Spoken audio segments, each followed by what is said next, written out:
ময়না, ফুচকা খাবি? না, আপা চলেন বাসায় যাই। কি আশ্চর্য, আজ সারাদিন আমরা রিক্সার উপরে, আজকে আমরা সন্ধ্যা পর্যন্ত ঘুরি। কেন আপা? শোন, নিয়মের ভিতর দিনের পর দিন থাকলে কি হয় জানিস? মানুষের নিঃশ্বাস বন্ধ হয়ে যায়। সেই জন্য মাঝে মধ্যে নিয়ম ভাঙাতে হয়। এটা হচ্ছে আমার নিয়ম ভাঙার খেলা। ফুচকা খেতে ইচ্ছা করছে, খাবো, বাস। চল। এই রিক্সাওয়ালা ভাই, আপনি একটু ওই যে ফুচকাওয়ালার ওখানে থামেন না?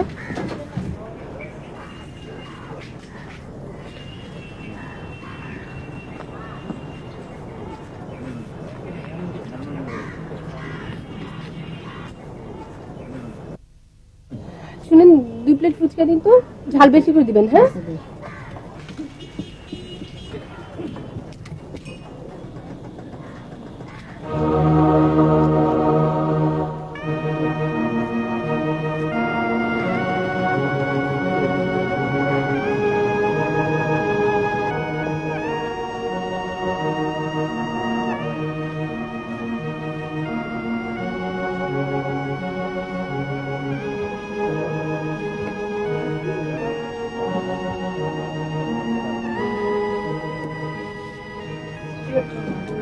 কেমন আছো মনীষা?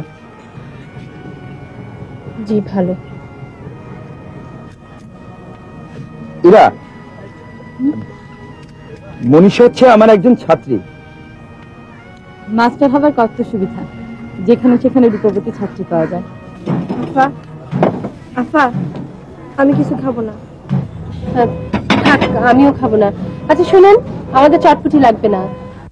আপা চটপটি তো বানা লাইছি। ও আচ্ছা, ঠিক আছে, দাম দিয়ে দিচ্ছি। কত দেব? আপা দাম লাগবে না, থাক। স্যার আসসালাম। ম্যাডাম সালাম।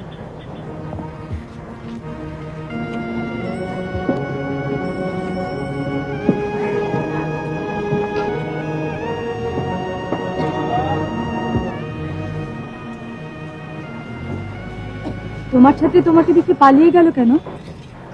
সম্ভবত স্যারের সামনে ফুচকা খেতে লজ্জা পাচ্ছে। কি দেখছো? আমার কেন জানি মনে হচ্ছে তোমার গলাতেও ফুচকা আটকে যাচ্ছে।